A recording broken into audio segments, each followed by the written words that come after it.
Jeez. Hello, reading room. How are you? I hope you're here with me. I don't get a lot of people here in the reading room. I get millions in the other one though. Come to see the other ones. There's millions of people in that.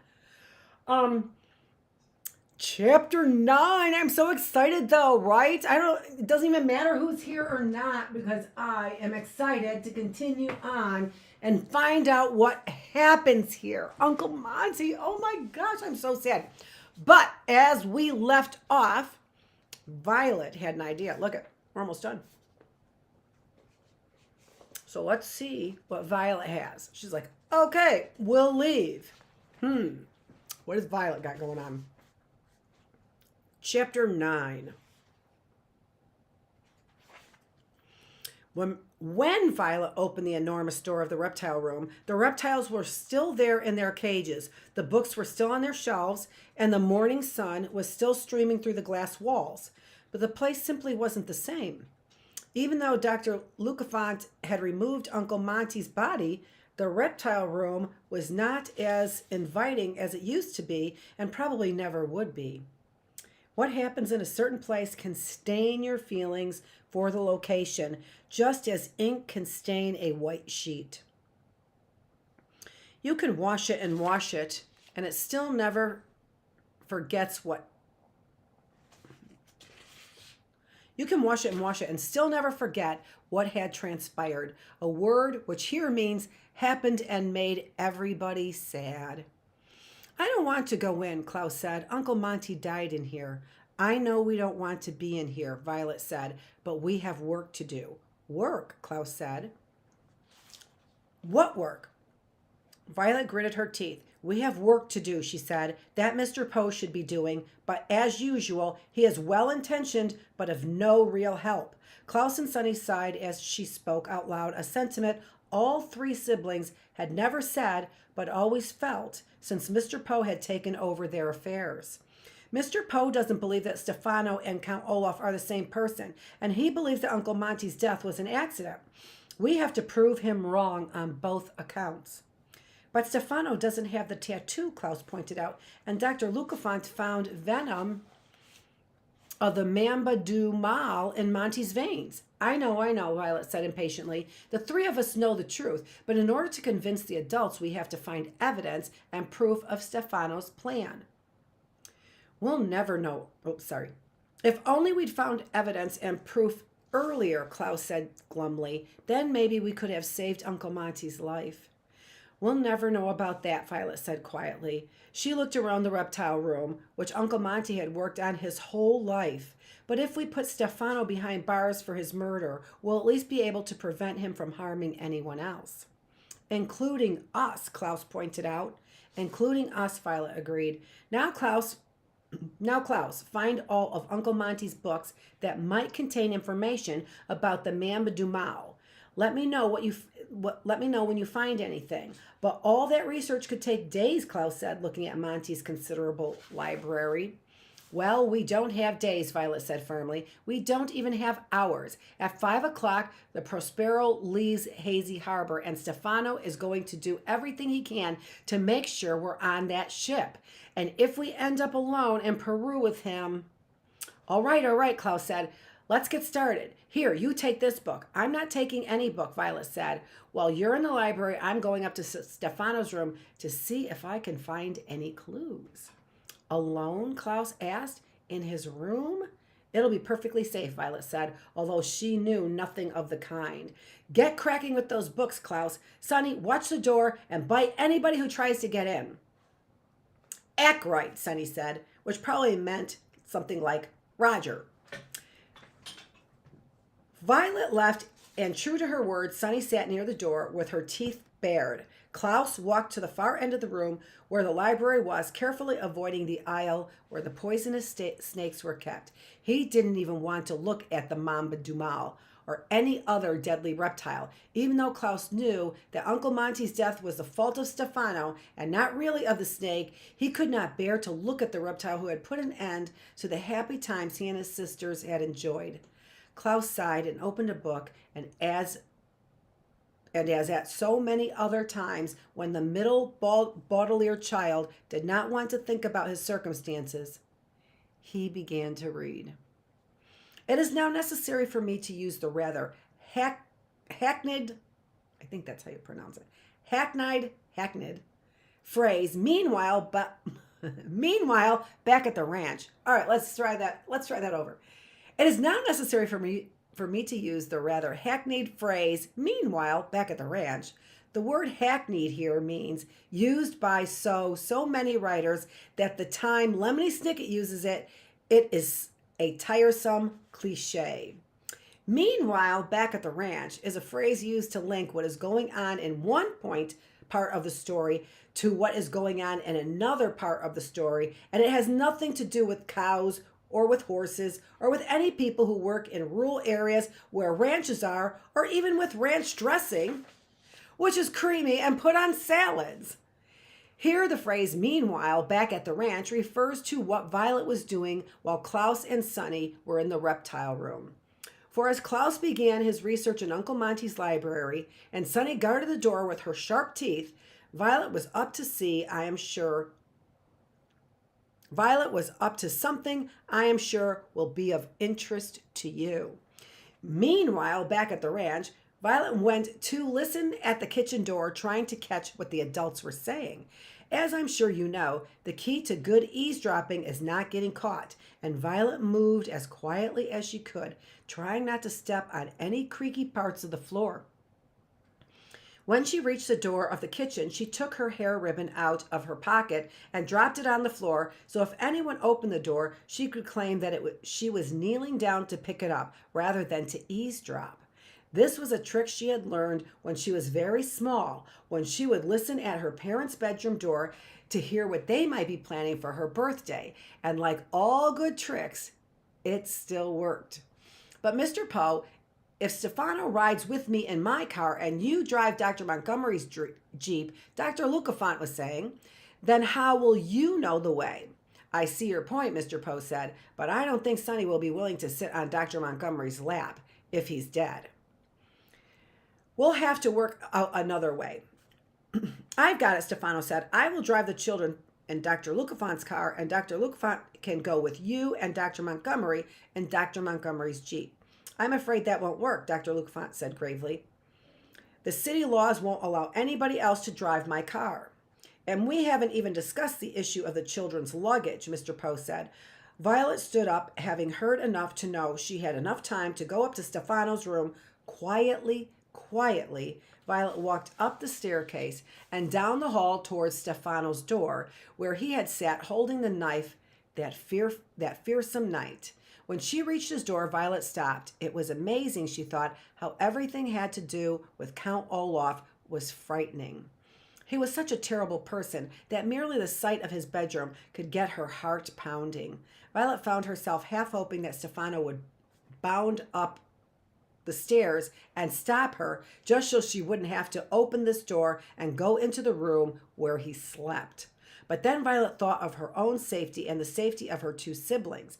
If one's safety is threatened, one often finds courage, and one often finds courage one didn't know one had, and the eldest Baudelaire found she could be brave enough to open the door. Her shoulders still aching from the car collision, Violet turned the brass handle of the door and walked inside. The room, as Violet suspected, was a dirty mess. The bed was unmade and had cracker crumbs and bits of hair all over it. Discarded newspaper and mail order catalogs lay on the floor in untidy piles. On top of the dresser was a small assortment of half-empty wine bottles. The closet door was open, revealing a bunch of rusty wire coat hangers that shivered in the drafty room. The curtains over the windows were all bunched up and encrusted with something flaky, and as Violet drew closer, she realized with faint horror that Stefano had blown his nose on them. But although it was disgusting, hardening phlegm was not the sort of evidence Violet was hoping for. The eldest Baudelaire orphan stood in the center of the room and surveyed the sticky disorder of the bedroom. Everything was horrendous. Nothing was helpful. Violet rubbed her sore shoulder and remembered when she and her siblings were living with Count Olaf and found themselves locked in his tower room. Although it was frightening to be trapped in the inner sanctum, a phrase here which means filthy room in which evil plans are devised, it turned out to be quite useful because they were able to read up on nuptial law and work their way out of their predicament. But here, in Stefano's inner sanctum at Uncle Monty's house, all Violet could find were signs of uncleanliness. Somewhere, Stefano must have left a trail of evidence that Violet could find and use to convince Mr. Poe. But where was it? Disheartened and afraid she had spent too much time in Stefano's bedroom, Violet went quickly back downstairs. No, no, no, Mr. Poe was saying when she stopped to listen at the kitchen door again. Dr. Montgomery can't drive. He's dead. There must be a way to do this. I told you over and over, Stefano said, and Violet could tell that he was growing angry. The easiest way is for me to take the 3 children into town while you follow with Dr. Lucafont and the corpse. What could be simpler? Perhaps you're right, Mr. Poe said with a sigh, and Violet hurried into the reptile room. Klaus, Klaus, she cried. Tell me you found something. I went to Stefano's room, but there's nothing there to help us, and I think Stefano's going to get us alone in his car. Klaus smiled for an answer and began to read out loud. Klaus smiled for an answer and began to read out loud from the book he was holding. The Mambo du Mal, he read, is one of the deadliest snakes in the hemisphere, noted for its strangulatory grip used in conjunction with its deadly venom, giving all its victims a tenebrose hue which is ghastly to behold. Strangulatory, conjunction, tenebrose, hue, Violet repeated. I have no idea what you're talking about. I didn't either, Klaus admitted, until I looked up some of those words. Strangulatory means having to do with strangling. In conjunction means together. Tenebrous means dark, and hue means color. So the Mamba du Mal is noted for strangling people while it bites them, leaving their corpses dark with bruises. Stop, stop, Violet cried, covering her ears. I don't want to hear any more about what happened to Uncle Monty. You don't understand, Klaus said gently.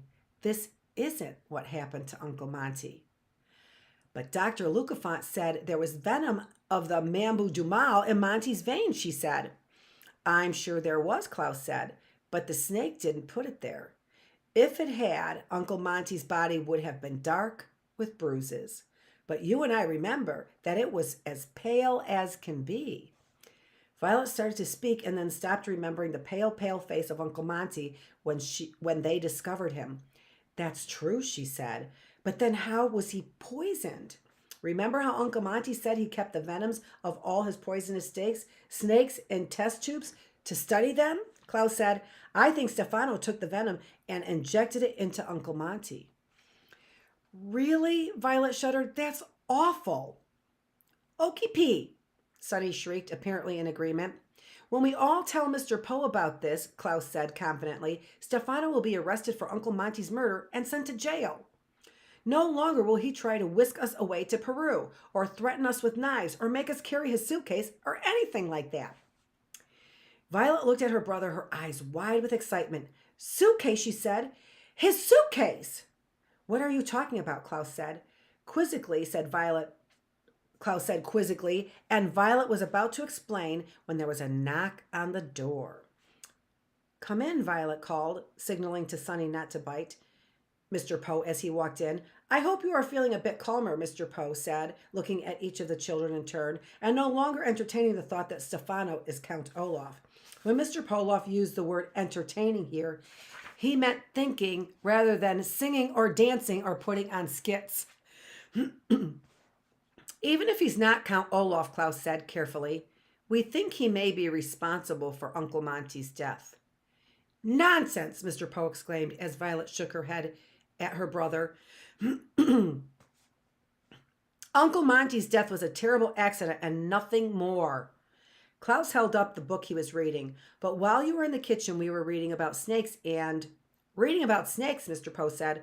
I should think you'd want to read about anything but snakes after what happened to Dr. Montgomery.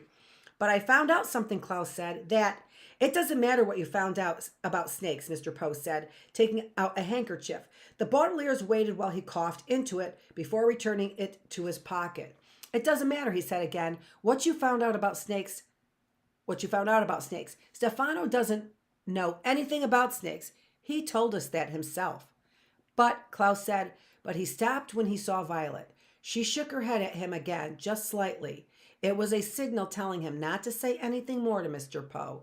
He looked at his sister and then at Mr. Poe and shut his mouth.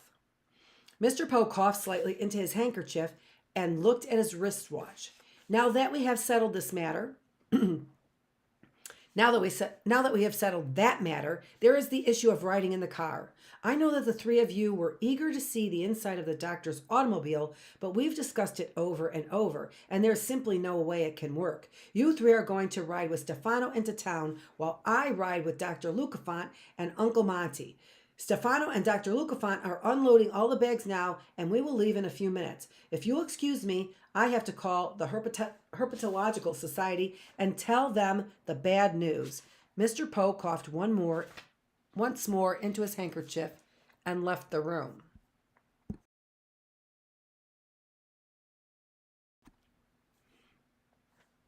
Why didn't you want to tell me, Mr. Poe, what I read? Why didn't you want me to tell Mr. Poe what I read? Klaus asked Violet. When he was sure Mr. Poe was out of earshot, a word which here means close enough to hear him. Violet didn't answer. She was looking through the glass wall of the reptile room, watching Dr. Lucafont and Stefano walk past the snake-shaped hedges to Uncle Monty's Jeep. Stefano opened the Jeep door, and Dr. Lucafont began to carry suitcases out of the back seat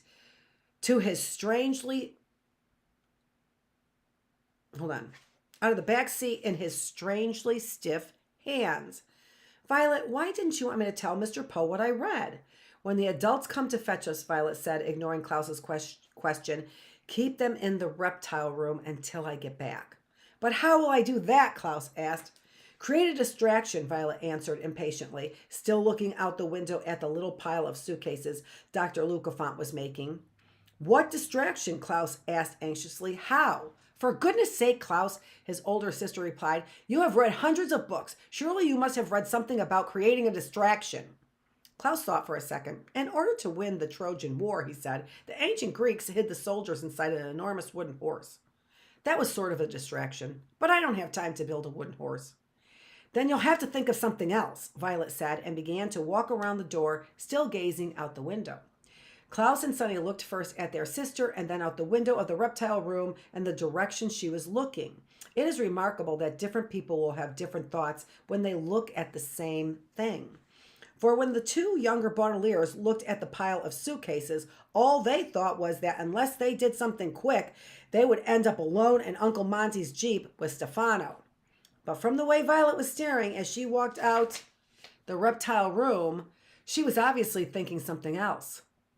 Klaus and Sonny could not imagine what it was, but somehow their sister had reached a different conclusion as she looked at her own brown suitcase, or perhaps the beige one that held Klaus's things, or the tiny gray one that held Sonny's, or maybe the large black one with the shiny silver padlock that belonged to Stefano. Okay, that's it. I was saying, what suitcase do you think she's looking at? I think she's looking at Stefano's, right? How to get that padlock off of there. Chapter 10 tomorrow, and we will see. All right, folks, that's it. Thank you so much for joining me in the reading.